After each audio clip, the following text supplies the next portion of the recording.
Allez, un peu plus de calme à présent. Le parc naturel de la Forêt d'Orient dans l'Aube est un havre de paix pour les oiseaux. Un couple de cigognes s'y serait d'ailleurs installé. En tout, une centaine d'espèces cohabitent à l'année. Clément Meunier, Olivier Mayer. C'est une première sur le parc naturel de la Forêt d'Orient.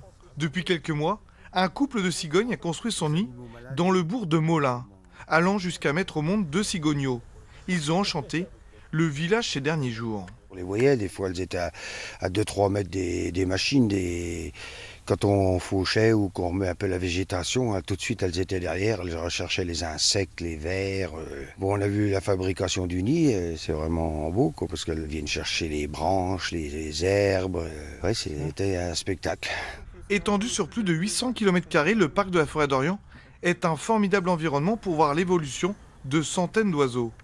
Parmi eux, malheureusement, on découvre que l'hirondelle, encore très présente il y a peu, est en péril dans les villages où elle loge dans de vieilles granges moins nombreuses et subit les aléas climatiques. Ces dernières années très chaudes, ou au contraire cette année avec un printemps très froid, ça induit une forte mortalité sur les poussins dans les nids, soit qui meurent de chaud quand il a fait 40 degrés l'année dernière, soit cette année où les parents ont beaucoup de difficultés à nourrir les poussins puisqu'il y a eu très peu d'insectes au printemps.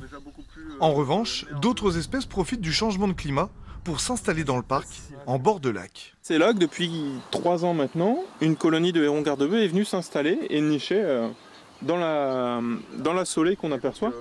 Des hérons garde-bœufs que l'on voyait plus en Afrique ou dans le sud de la France, qui n'hésitent pas à aller se nourrir en journée dans les prés autour. Et qui est exclusivement insectivore, donc qui va se nourrir principalement de mouches autour des vaches, donc soit sur les bouses, soit vraiment les mouches qui vont être autour des yeux, autour des muqueuses des vaches. Donc ça va d'abord déparasiter un petit peu les troupeaux. Au fil du temps, la vie des oiseaux évolue au sein du parc de la Forêt d'Orient, où les surprises sont nombreuses et fascinantes.